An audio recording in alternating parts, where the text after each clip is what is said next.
like to call this meeting to order. Thank you for joining us during our weekly hybrid MLS breakfast meeting. My name is CK, and I am your April program chair. Quick reminder to please silence your phone during the period of the meeting, and thank you very much. Okay, now for the time have all been waiting for, our guest speaker, Burckle. Let me introduce you to Burckle. Burckle is a certified general real estate appraiser. She has been with Security, Pacific National Bank, and Bank of America. Currently, Burckle is with West Coast Appraisal Services. Now, fun fact about Burckle. She donates her time as a docent at the Getty Center and Pasadena Heritage. She is a current board member of the Philosophical Research Society and a former board member of Pasadena Heritage. Welcome, Burckle. In concert with the inspirational quote today, it's very scary being an appraiser in a room with doors closed in real estate agents. So just keep that in mind.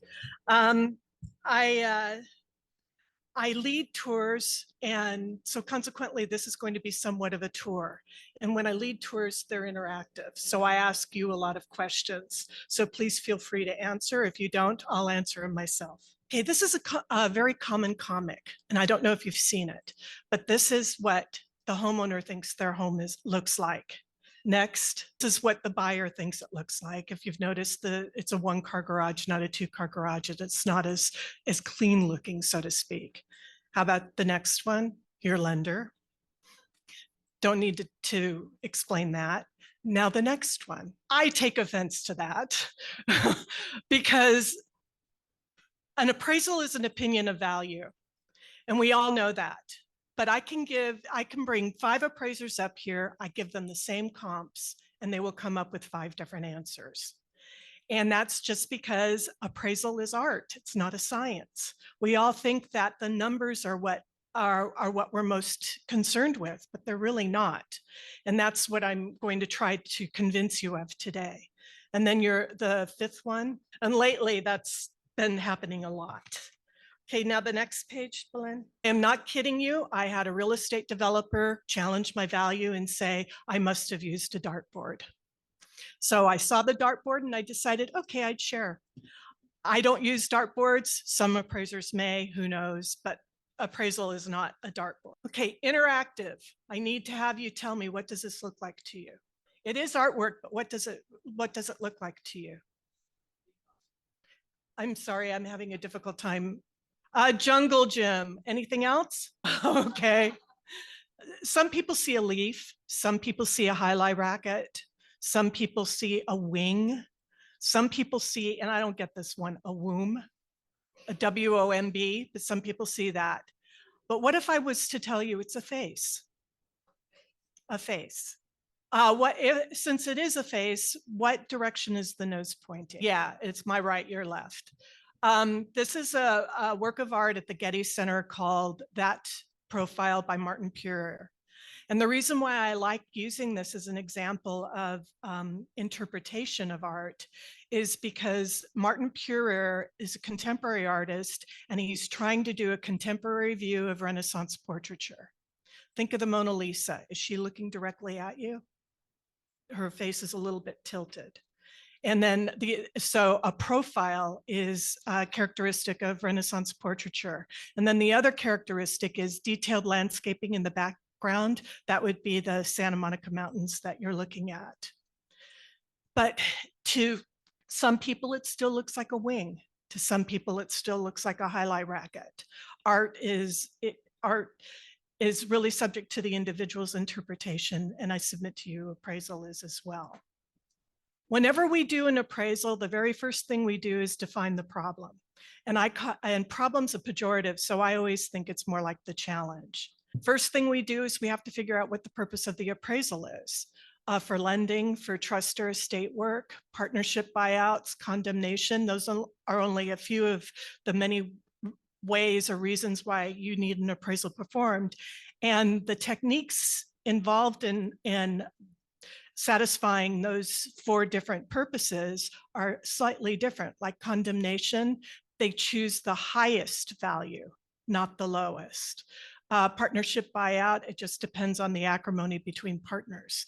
Trust and estate work means it may be going to the IRS, so you have to write it to their criteria, and highest and best use is really important to them. And then lending, we all deal with lenders, and I got to tell you, I don't get what lenders want. Every time it's different, it's changing very rapidly. The market right now sucks. That's a technical appraisal term. And so as a result, we kind of don't know what to do anymore, but we try to meet all of the criteria that they require. Next. Type of values desired, market value as is. The appraiser technically by law is supposed to give a market value as is under all circumstances. Not all appraisers do that. Not all clients want that. So we kind of have to work our way around that and the law. A retrospective market value would be like a date of death value.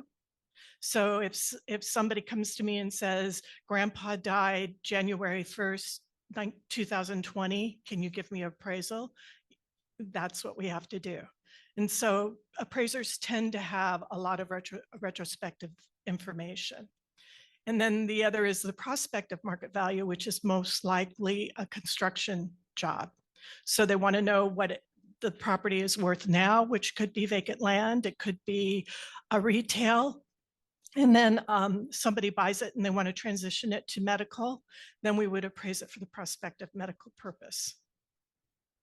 Next. Property rights. This is really important. And not all appraisers adhere to this.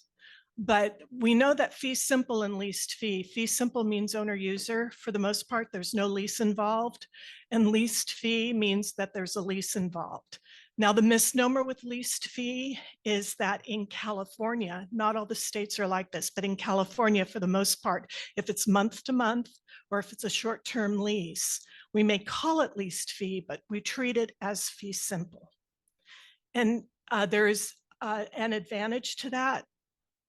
Right now, it could change, is that fee simple, since it's an owner buying it for their business, they tend to pay more because there's more of an emotional interaction with it, whereas leased fee would respond to an investor, and they're interested in rate of return. And so consequently, fee simple usually sells for more as opposed to leased fee. Now for you, if you have an appraisal that you want to rebuttal, you may provide comparables. And as an appraiser, I've got to look at them. But if I'm appraising fee simple for an owner user and you give me leased fee comps, I'm going to kick them out because they're not comparable. So, and also, so when you're doing your broker's opinions of values, keep property rights in mind. And leasehold, I'm not going to talk about it because we'll talk about it for the next 45 minutes and we rarely deal with leaseholds. So next, as an appraiser, this is one of the things that is difficult to get across to a real estate agent. And that is commercial. Commercial's everything. Commercial's retail, commercial's restaurants, auto repairs, office. It's not industrial, but it could be mixed use. And very often, the subject property may be a single tenant real estate office.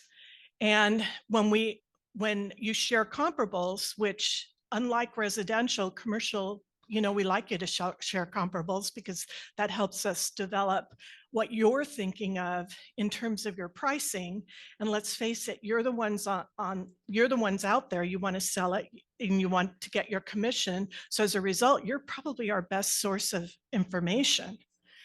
And, but if it is a real estate office and you give me a restaurant rent, that's not comparable. You give me an auto repair rent, that's not comparable.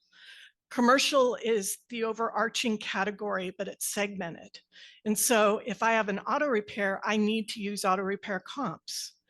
And the reason for that is you have AQMD requirements in that you don't have in other properties.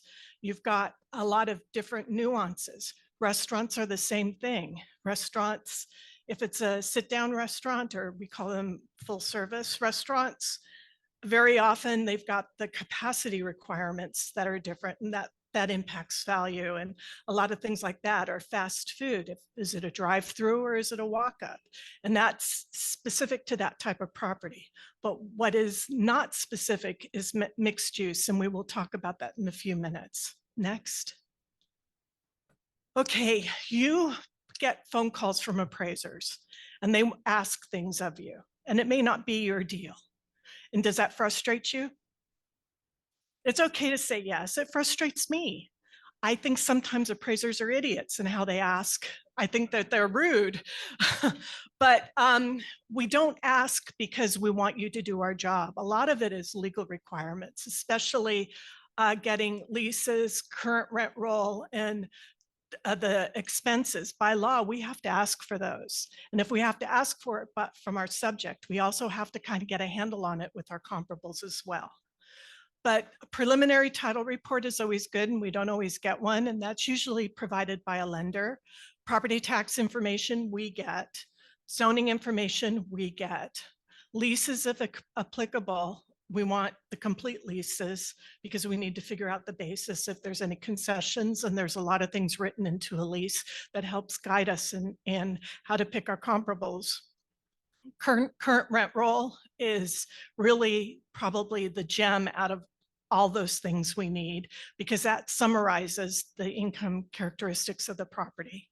And then the 3-year expense history, I love to get it, but I rarely do. But I have to ask for it. So when I'm asking you these stupid questions, it isn't because I'm having you do my job. My job is I'm supposed to ask for it. And then if I don't get it, I disclaim it in the report. And then the client, if it's a lender or the IRS, then they decide whether or not they want to accept the appraisal based on those inefficacies, based on not having those things. Next, second step is highest and best use. All appraisals are guided by highest and best use. Do you all know what highest and best use is? No? Okay, there are 4 questions we have to answer. In lending work, it's pretty brief. In houses, it's just a box they check. In IRS work, it has to be a little bit more flushed out. But we have to first talk about what's physically possible to the site. And we're assuming that even if there's a building on the site, that the site is vacant.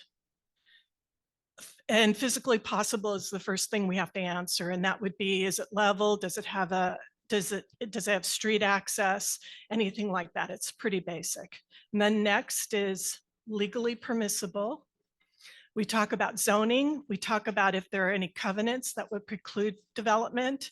In Pasadena, for instance, if you have a historical overlay on it, you're not going to be able to get rid of that building. So that pretty much tells you what your highest and best use is. So there are things like that we have to discuss. And then financially feasible is what will bring, like in a commercially zoned site, you could put in retail, you can put in office, you can put in restaurant.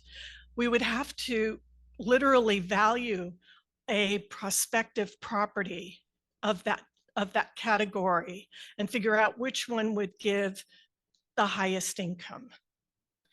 But there's a little nuance with that, because then you have to deduct the construction costs.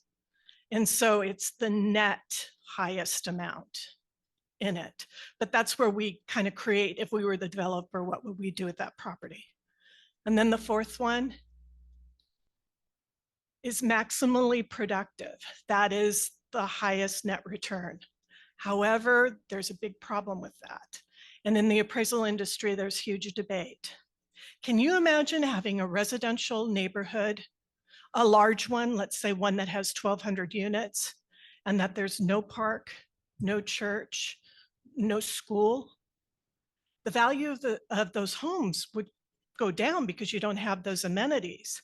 But that will never meet a maximally productive standard. So as a result, in order to have a full service community, you have to have passive land uses, your fire departments, your police departments, and things like that. And so as the appraiser, you have to make that judgment as to whether, is this really more suited for public use, or is it more suited for the economic imperative that it could bring? So that's highest and best use. Seems simple. Actually, this is really hard. And it's all opinion-based, and it leads to how we pick our comps and deal with our numbers. So next. Here's a property. I hate this property, but here's a property. Over to the right, it's a 6-unit retail building. Over to the left, it's Spanish colonial in design. It's 2-story. They're using the first floor as a showroom. The second floor is a 3-bedroom, 3-bath apartment, fully decked out, but they're not using it as that. They're using it as a meeting room for the first floor tenant. And the reason for that is because access to this is through the business. So it has functional obsolescence.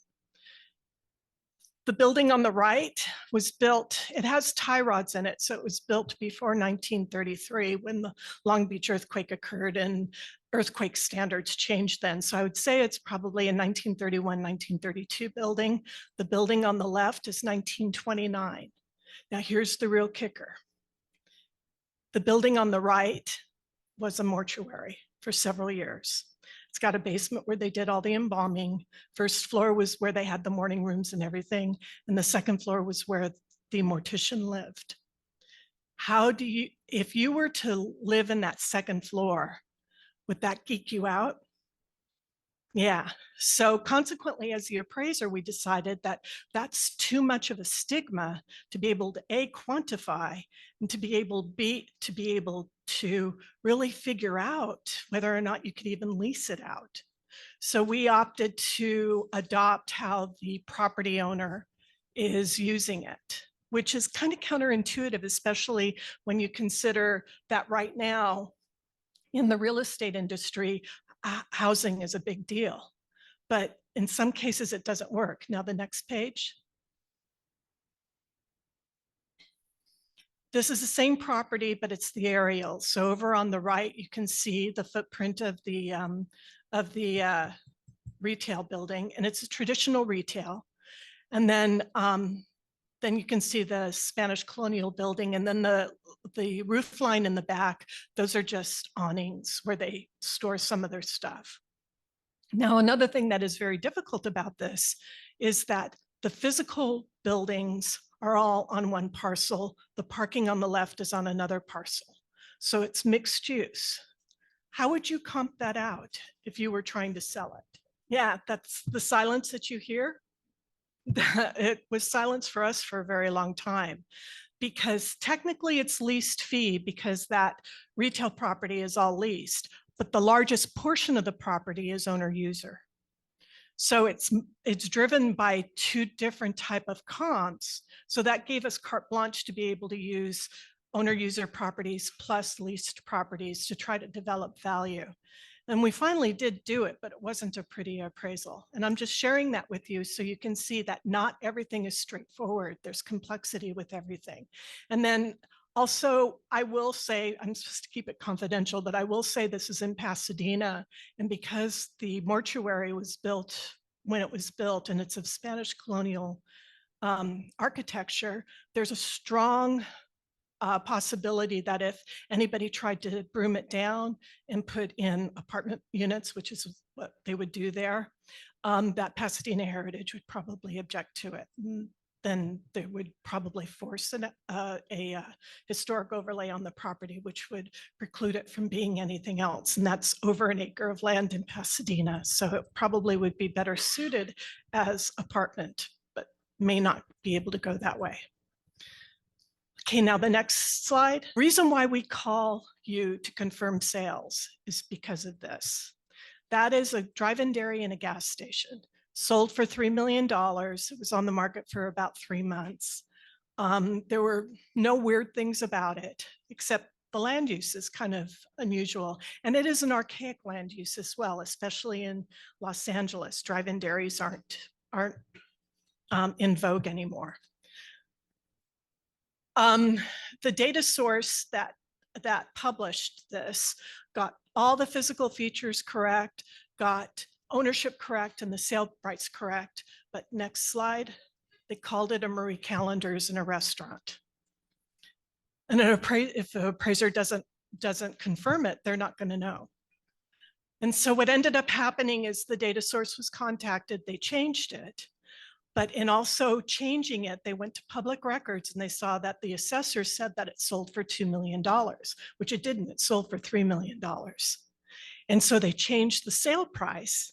And again, and if an appraiser took the secondary information and didn't confirm it, they're undervaluing the gas station and dairy. So when we call you, it is really to confirm the veracity of the appraisal or the veracity of the sale. I will only ask 3 questions unless you're chatty with me. That is sale price, how long it was on the market, were there any extenuating circumstances? That's it. I don't want to waste your time. But if you're chatty with me, I'm going to ask you, what was the market like at the time you sold it? What challenges did you have? Anything like that. And in today's market, that's pretty critical because nothing is selling. Nothing is straightforward anymore. And I got it in city of LA with the mansion tax between April 1st of last year to November last year, there were only 12 sales in excess of $5 million. So it killed the market. So there are a lot of things like that we have to consider and we have to put in a report, but I understand that not all appraisers are respectful of your time. But I need to let you know, I'm not calling you because I want to, I'm calling you because I need to. So that's all I have this time around. There's so many intricate details of appraisal that go beyond this, but I figured I would kind of blow your brain out if I talked about the technical things as well this early in the morning. So I confined it to this. If you have any questions, please ask. And if we exceed or we hit the time frame where we have to go on to something else, I'll stay here a little later on. And you're welcome to ask me what you'd like to ask me. So do we have any questions? Yes, sir.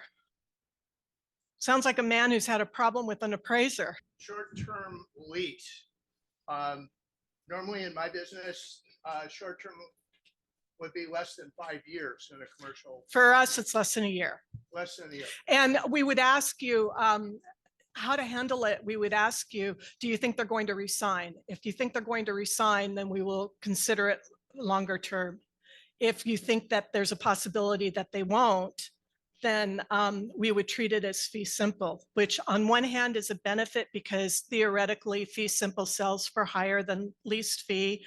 But on the other hand, if an investor wanted to buy it, they would say in their brain, okay, if this guy leaves, if this tenant leaves, then we have to stabilize it or we have to get a tenant. So how much is that going to cost us? So they would deduct that from what they would pay. Does that make sense? Yeah, so a 3-year lease with a option, then you would want to know that. Yeah, we need to know if we know the options and if you think the probability of them signing again is good, we would probably take your word for it. Anything else? Yes, sir. One of the slide you mentioned the documents that you need. I don't see the NHDS report, and the reason for that is, I mean, there's a lot of information that appraisal will need. Like for example, if it's close to industrial properties, land use, I mean, neighbors use. The appraiser is a commercial appraiser is pretty adept at defining their neighborhood. And fortunately with Google Maps, we can really see a large neighborhood, a small neighborhood. The example that I gave you, there was some retail along the 2 major streets, but it was basically residential.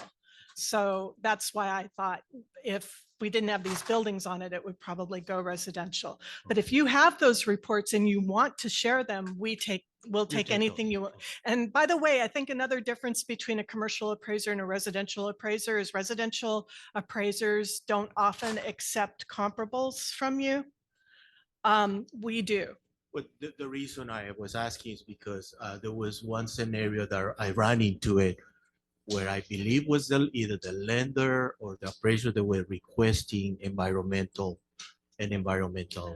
Lender, feasibility study. lender Most likely requests with the that. lender, Now, if we see bubbling up, if we see La Brea tar pits on your property, right? we're going to flag it, but it's beyond the scope of our In experience. this particular case, it wasn't in the subject property. It was the neighbor's property that there was so indication there were oil leak and something like that. That's tricky, but And it's yeah, the lender that does that. okay, thank you. Anything else? Well, you left me off easy because I'm sure that there's real estate agents out there who know my name and they've got a gun ready for me. Fortunately, it was none of you. So thank you very much for the opportunity. And again, I'll stay after if you have any questions. No, and I don't know if you know about this, but we actually have something prepared for you. So on behalf of Western Gabriel Valley Realtors, we want to thank our guest speaker for this great presentation. Thank you everyone for joining today's meeting. Have a wonderful day. This meeting is now adjourned.